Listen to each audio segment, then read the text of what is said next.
10th class UP board 10th class के लिए math का हम मैथ 2020 के प्रीवियस पेपर कराने वाले हैं। इसमें आपको क्या है, एग्जाम तक पर डे एक प्रैक्टिस पेपर मिलता रहे। तो स्टार्ट करते हैं। फर्स्ट क्वेश्चन है बहुविकल्पी 15, 18, 24 का लासा ज्ञात करना है। 15, 18, 24 का लासा, तो लासा कैसे निकालते हैं इसका, सब लोग बता दो। 15, 18, 24 ऐसा काट दिया हमने, सबसे छोटी संख्या से काट लो। 2 में 18, 12, फिर 3 से काट लो। 3 पंजे 15, 3 तिया 9, 3 चौक 12। बाकी संख्या आएंगी हमारी 3 दूनी 6, 6 पंजे 30, 30 तिया 90, 90 चौक 360। तो इसका मासा कितना आ गया हमारा, लासा आ गया हमारा 360। अगर इन्हें भी इन्हीं संख्याओं से काटते तो क्या बस ये सीरीज तुम्हारी बढ़ जाती, बाकी संख्या तुम्हारी सेम ही रहती। इसकी गुणा की, इसकी गुणा की, और ये प्रत्येक संख्या हमारी अलग अलग है, इन दोनों की गुणा कर दी। कितना आ गया 360। नेक्स्ट क्वेश्चन है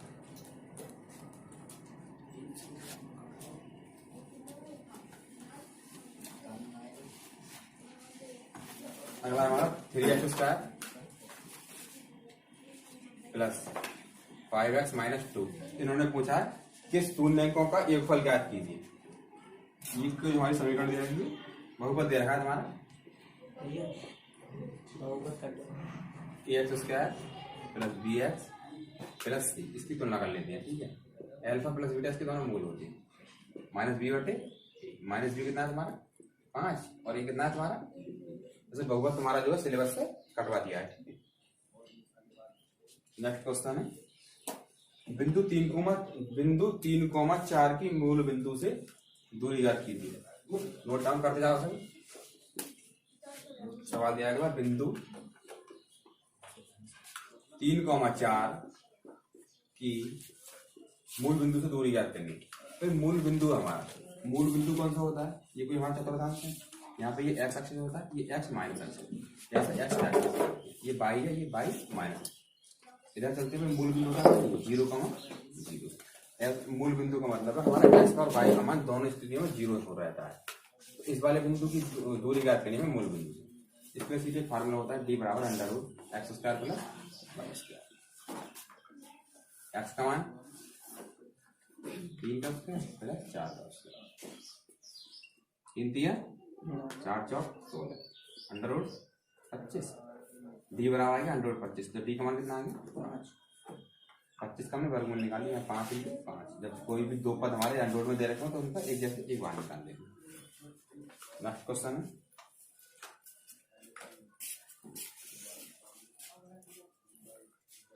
क्वेश्चन है हमारा 1 माइनस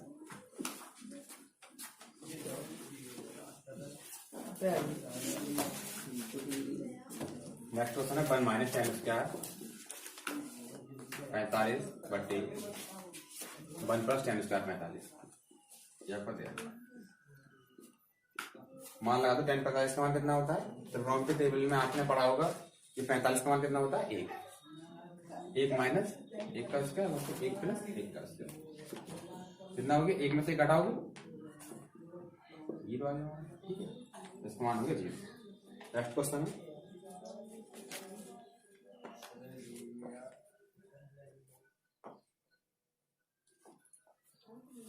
नेक्स्ट हमारा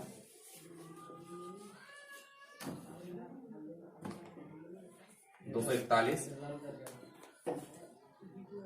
बटे 4000 बराबर 241 बटे 2 की घात m इंटू 5 की घात n। इन्होंने कहा है इसमें यदि इतने तो m और n के मान ज्ञात कीजिए, जहां m और n ऋणात्मक गुणक भाग की प्रक्रिया। चलो ठीक है, ये m और n के मान कुछ नहीं पूछा है।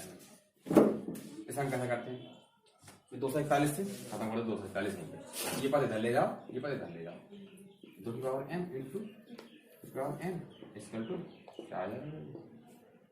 अब एक काम करो, इस 4000 के हम टुकड़े कर लेंगे। टुकड़े करो 2 इंटू 5 टुकड़े करो, 4 के टुकड़े करोगे 2 दूनी 4, 1 2 3 10 है तुम्हारे 10 लिख दिया हमने, एक स्टेप मान लिखो, 2 इंटू 2, इसलिए तो 5 दूनी, ये भी हो गया नेक्स्ट 5 दूनी, नेक्स्ट हो गया तुम्हारा 5 दूनी, 2 काउंट कर लो इसमें कितनी बार है, 1 2 3 4 5, 2 की घात 5, ये कितना होगा 5 कितनी बार है, 3 बार। तुलना कर लें, तुलना करने पर m का मान कितना आ गया, यहाँ पे तुलना करते हैं, और तुलना करने पर हमारा m का मान जो आ गया 5 आ गया, और n का मान कितना आ गया, अरे 5 की घात है ना, यहाँ 5 की घात 3 है, तो n का मान कितना आ गया, ये हो गया हमारा m और n के दोनों मान। नेक्स्ट क्वेश्चन है, बता दें सर, नेक्स्ट क्वेश्चन है,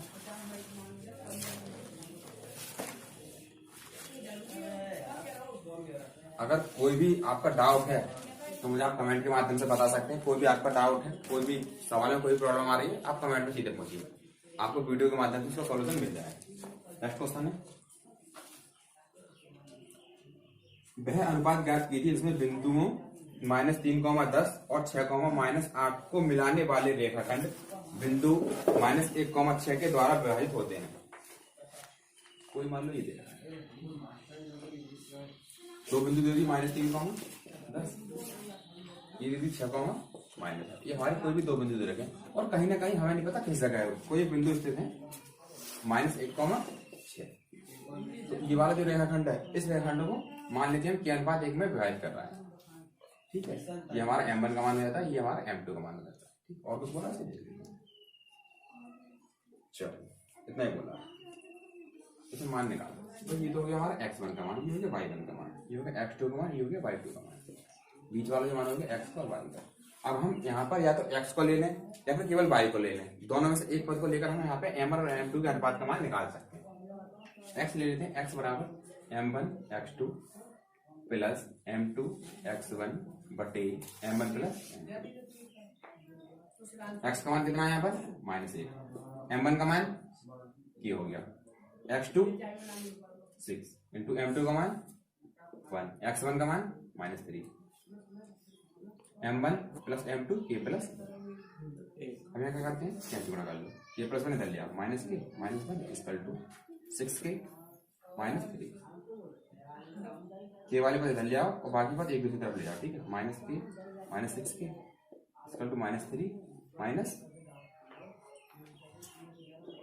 हो गया, ये माइनस वाला पद इधर जाकर प्लस का 1 हो गया, -7k equal to -2 k equal to आ गया हमारा 2/6, मतलब k का मान जो आया हमारा वो आ गया हमारा।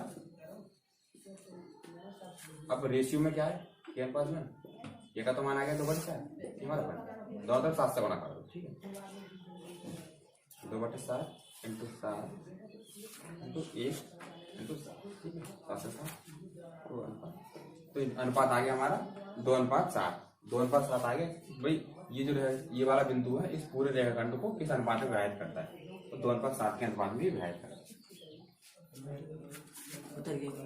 नेक्स्ट क्वेश्चन है, भैया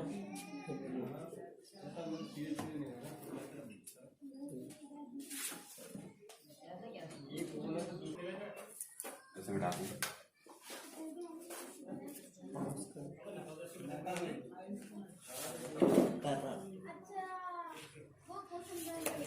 नेक्स्ट क्वेश्चन है, 2 घनों जिसमें प्रत्येक का आयतन 343 घन सेंटीमीटर है के संलग्न फलकों को मिलाकर एक ठोस बनाया जाता है, इनसे प्राप्त घनाभ का पृष्ठीय क्षेत्रफल ज्ञात करना है। तो देखो 2 घन है, घन की आकृति हमारी ये होती है, ठीक है, घन में हमारी प्रत्येक भुजा बराबर होती है। अब प्रत्येक घन, तो घन का आयतन कितना दे रखा है इसमें, घन का आयतन दे रखा है, घन का आयतन दे रखा है,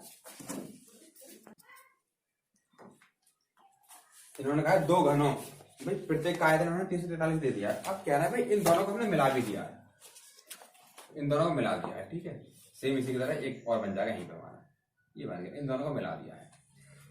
तो अब इसका जो क्षेत्रफल है वो क्षेत्रफल हमें ज्ञात करना है। अब घन का आयतन इन्होंने कितना दिया है, घन का जो आयतन दे रखा है हमारा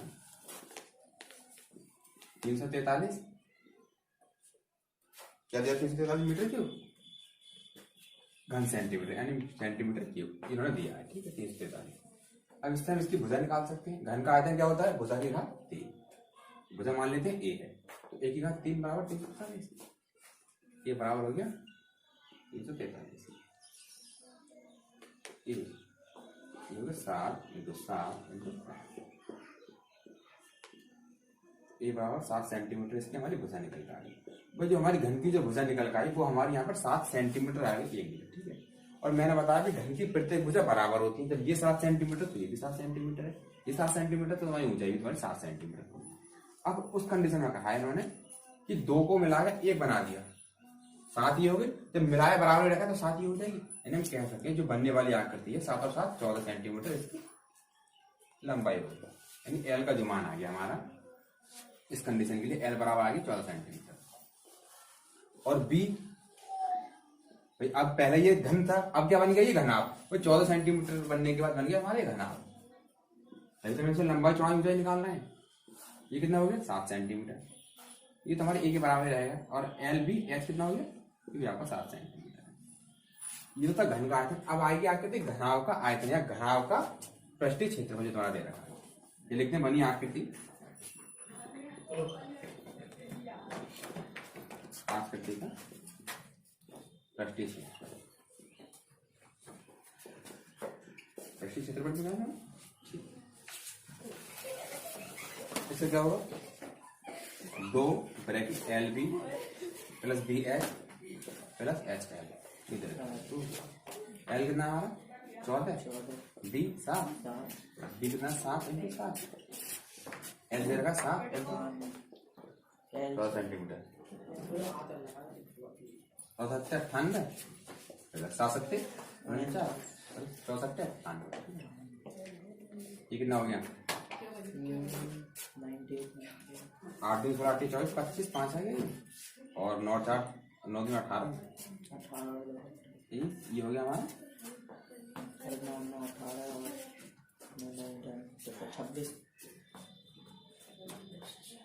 245 इंटू 2 ये होगा बना, ठीक है। कितना हो गया हमारा 490 सेंटीमीटर क्या हमारा बनी हुई जो आकृति बनी है उसका हमारा कुल पृष्ठीय क्षेत्रफल। जो बनी हुई आकृति वो है हमारी घनाभ। हमने इसमें फॉर्मूला लगा दिया, घनाभ का पृष्ठीय क्षेत्रफल बराबर 2 LB plus BH plus LH। अगर इस फॉर्मूले समझ आपको कोई वीडियो देखनी है तो मैं आपको इस वीडियो के डिस्क्रिप्शन में आपको लिंक दे दिया जाएगा, उससे आप वहां से देख सकते हैं।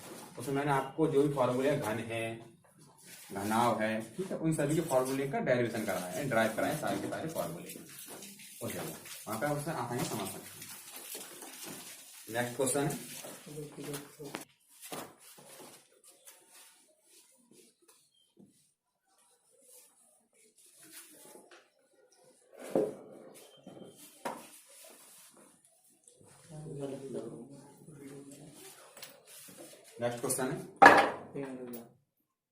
ओके। यदि तार की लंबाई 36 सेंटीमीटर है तो तार का व्यास ज्ञात करना है।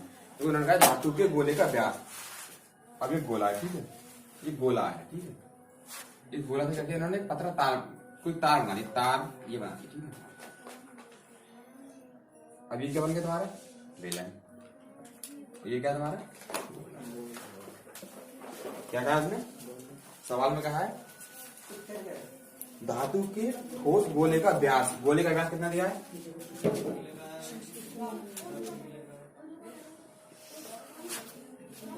6 सेंटीमीटर।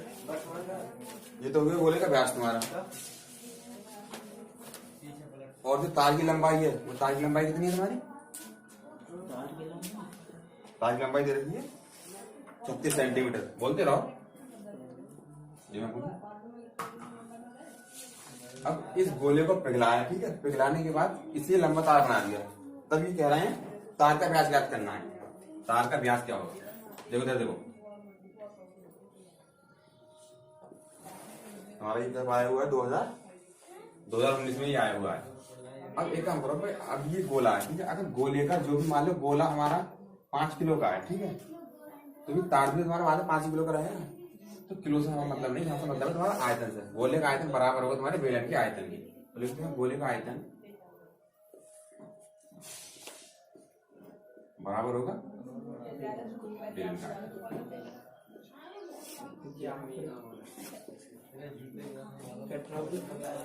गोले का आयतन क्या होता है 4/3 पाई आर क्यूब। बेलन का आयतन होता है पाई आर स्क्वायर एच। उसमें पूछा है तार का व्यास, गोले का व्यास हमने दे दिया कितना 6। चलो गोले का व्यास को R1 मान लो, R2 बोल दें, ठीक है भाई। बेलन की जो त्रिज्या है, बेलन की जो त्रिज्या है उसे बोलेंगे R2 और ये होगा गोला 4/3 पाई। R1 कितना है, व्यास हमारा 6, त्रिज्या कितनी हो गई 3 सेंटीमीटर। पाई का मान ऐसे है। R2 कितना है हमें नहीं पता, निकालना। एच का मान कितना है 36 सेंटीमीटर। पाई से पाई कितना है 36 से 10/3 3 गुणा 3 गुणा 3/3 में जाएगा 3 से 3 दिया 9 36 4 कम 4 1 आ गया इसका। अब त्रिज्या पे इसकी 1 आ रही है। R2 का स्क्वायर बराबर कितना आ गया 1। तो R कितना आ गया हमारे, क्या पूछा इसने, तार का व्यास। अब व्यास जो तुम्हारे त्रिज्या का दुगना होता है, जब व्यास तुम्हारा त्रिज्या का दुगना है तो व्यास कितना हो गया 2 गुणा 1 2 सेंटीमीटर। नोट करो। उस गोले की त्रिज्या ज्ञात कीजिए जो 3 गोलों से मिलकर बना हुआ है, और उन 3 गोलों की त्रिज्या हमारी कितनी कितनी दे रखी है 6 सेंटीमीटर। एक की 8 और एक की 10।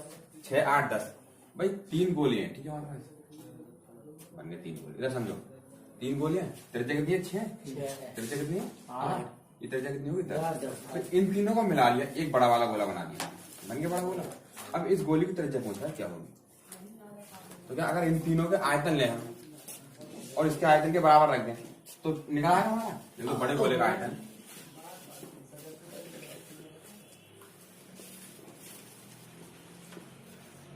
आयतन बराबर होगा तीनों गोलों की आयतन की।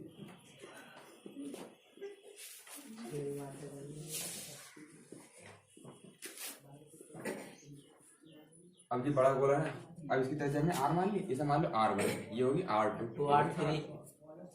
ठीक है, तुम्हें अलग अलग लिखना पड़ेगा कि छोटे गोले की त्रिज्या R1, ठीक है, गोले नंबर 1 की त्रिज्या, और ये हुई C तुम्हारी, ठीक है। तो गोले A की त्रिज्या हमारी R1 बराबर 6 सेंटीमीटर, गोले B की त्रिज्या R2 बराबर 8 सेंटीमीटर, गोले C की त्रिज्या R3 बराबर 10 सेंटीमीटर। ये तो उसमें एग्जाम में अलग अलग दर्शानी पड़ेगी, यहाँ में तुम्हें सीधे सवाल करा है। बड़े गोले की त्रिज्या भाई आयतन निकाल लो 4/3 पाई आर क्यूब। नेक्स्ट तीनों को जोड़ लो 4/3 पाई R1 क्यूब 4/3 पाई R2 क्यूब 4/3 पाई R3 क्यूब। 4/3 दिखाई दे रहा है तुम्हें 4/3 पाई 4/3 पाई 4/3 पाई, यहाँ भी यही है। उस वाले सेक्शन से कॉमन ले लो, कॉमन ले लीजिए। R1 का मान कितना है 6 घात 3, R2 8 घात 3 और ये R3 हमारा 10 घात 3। 4/3 से 4/3 काट दो, R3 बराबर 6 36 का 216 है। 8 का घन 512 है, 10 9 16 है 1000 हो गया, ठीक है। R3 बराबर कितना हो गया 8 सबको 16 4 से 1728। R क्यूब का मतलब आया 1728, तो इसका निकालो घनमूल। 1728 कितने घनमूल है, अरे कितने घनमूल 1728 क्या भाई 12 का आ गया 12। बड़े गोले की त्रिज्या कितनी होगी हमारी 12 सेंटीमीटर। यहाँ तो लिख दो बड़े गोले की त्रिज्या। एक ठोस बेलन बनाया गया है जिसका व्यास गोले के व्यास के बराबर है, तो बेलन की ऊंचाई काटने के बराबर। सबसे पहली बात कर दी इसने बेलन का जो व्यास है। नेक्स्ट क्वेश्चन है, अरे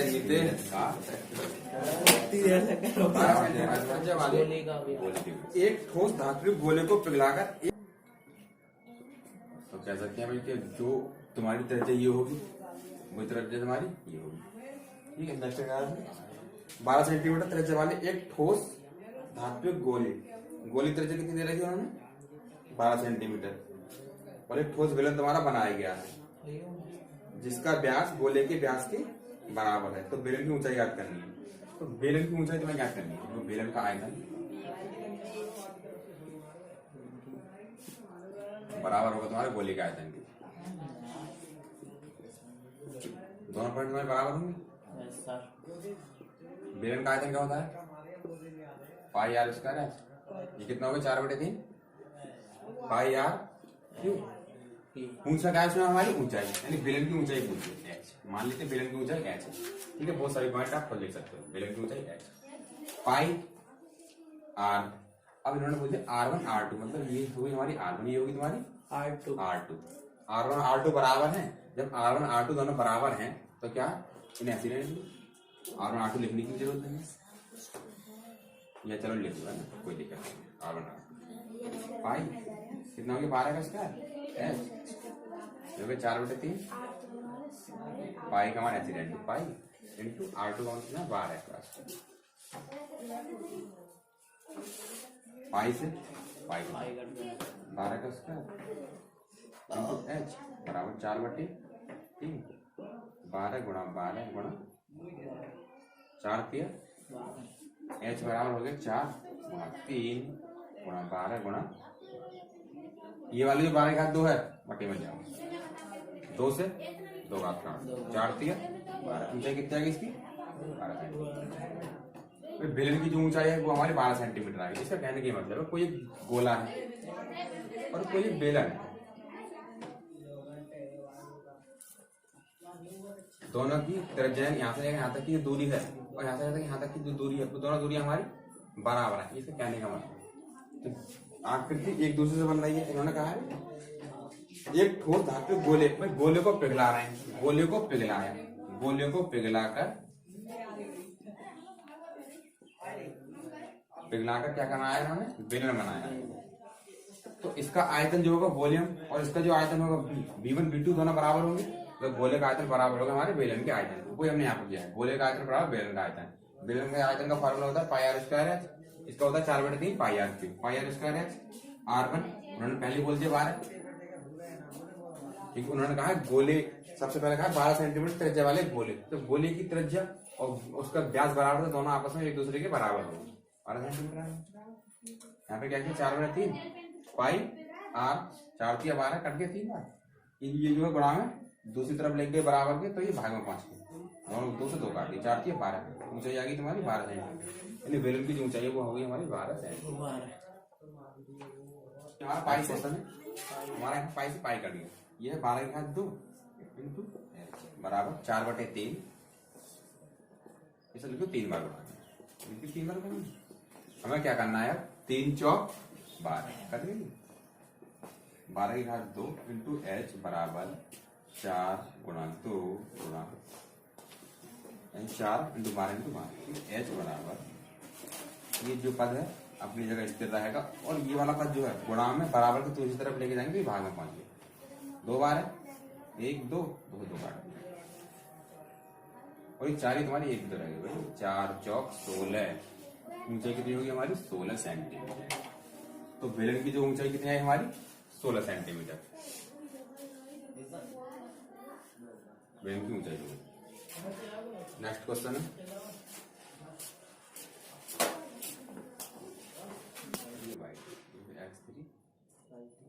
तीन मान दे रहा है।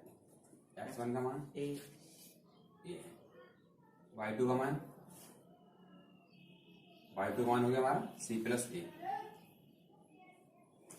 y3 का मान a माइनस b, ठीक है। माइनस से माइनस ये y3 का मान a प्लस b है, अंतर गुणा करके इसमें माइनस चिन्ह इसके परिवर्तित हो गए, ठीक है। प्लस x2 का मान कितना दे रखा है b, y3 का मान है a प्लस b, y1 का मान b प्लस y3 का मान दे दिया है ना, कितना y3 का मान x3 का मान और y1 का मान कितना दिया? b प्लस c और y2 का मान है हमारा c, ठीक। a से a कर दिया, b से b और यहाँ c से c, 1/2 a bracket c minus b plus b a minus c plus c b minus b इनके अंदर भी गुणा हो जाएगी ए सी माइनस ए बी, ए भी हो जाएगा minus B C plus B C minus A C. जो भी कटा होना काट लो, क्या ए बी से ए बी कट गया, बी सी से बी सी कट गया, ए सी से ए सी कट गया, तो 1/2 इंटू 0। इसका क्षेत्रफल कितना आ गया हमारा 0। नोट करो, फॉर्मूला आपको याद रखना पड़ेगा।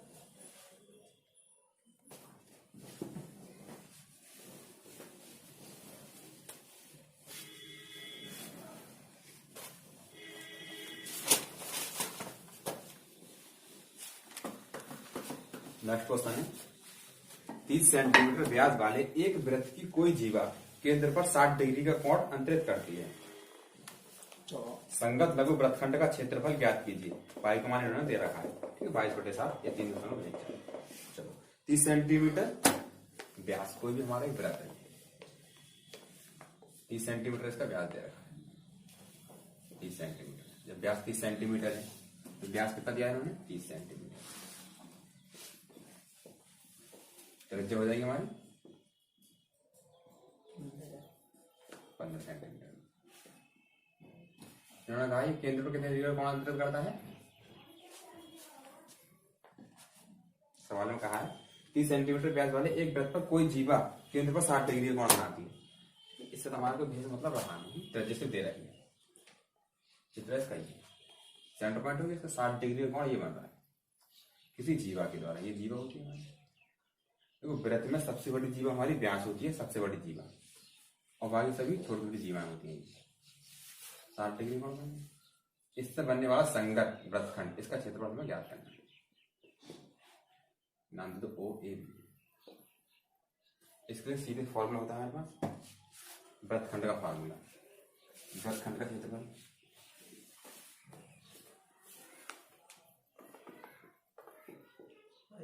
इसमें 2 वृत्तखंड बनना है, एक ही बड़ा वाला वृत्तखंड बनना है पूरा, ठीक है, इतना ये इसका।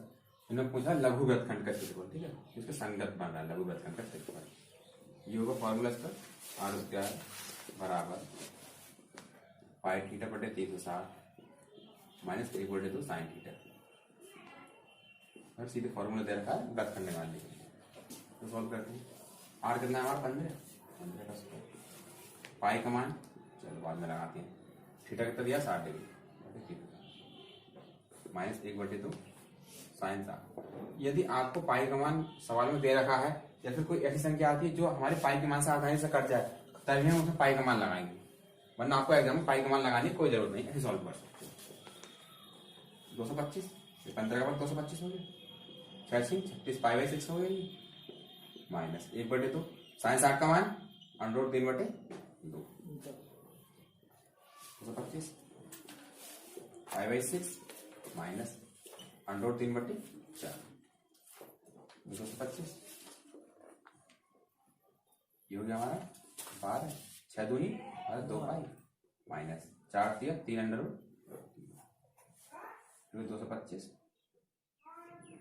बटे 12 2 पाई माइनस 3 कट रहा है तो काट लो, 3 चौक 12 3 7 21 3 5 15 75/4। तो ये आ गया हमारा 75/4 2 पाई माइनस 3।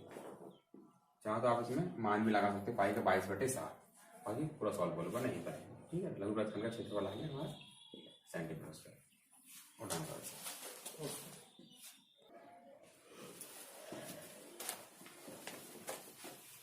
तो यहाँ तो ये तो होगी वृत्तखंड की बात। अगर नहीं पूछ सकते त्रिज्याखंड, सवाल में पूछ सकता है त्रिज्याखंड क्या होगा, ठीक है। तो त्रिज्याखंड होगा हमारा इतना ही, ये हिस्सा इसे मिटा दो, ठीक है, इस वाले हिस्से को मिटा दिया, तो जिस हिस्से को टोटल कर रहा हूँ वो होगा हमारा त्रिज्याखंड। तब त्रिज्याखंड के लिए क्या फॉर्मूला होता है त्रिज्याखंड, इसका होगा थीटा बटे 360 इंटू पाई आर स्क्वायर, ये क्षेत्रफल के। बाकी तुम इसमें मान लगा के निकाल सकते हो। नेक्स्ट क्वेश्चन है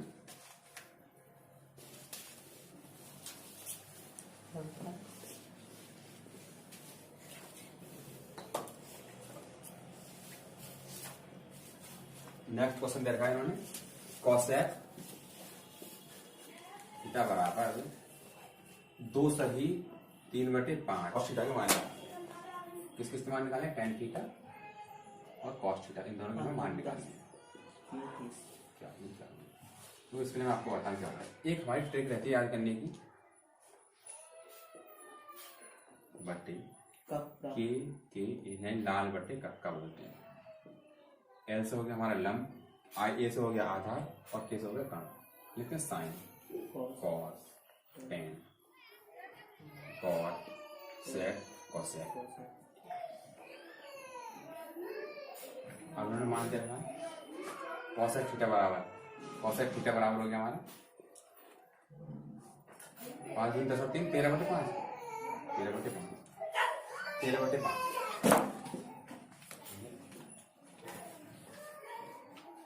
कितना इसमें 5 कर्ण हो गया 13, ठीक है।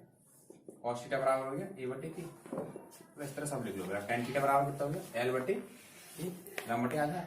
कॉट थीटा बराबर हो गया आधार बटे लंब, एंड tan का विपरीत होता है। सेक थीटा बराबर हो गया कर्ण बटे आधार। ये का मान कितना है, आधार 12, कर्ण हो गया 13, ठीक है। लंब हमारा 5 दे रखा है, आधार कितना है 12, आधार कितना है हमारा 12, लंब 5, कर्ण कितना है 13, आधार कितना है हमारा।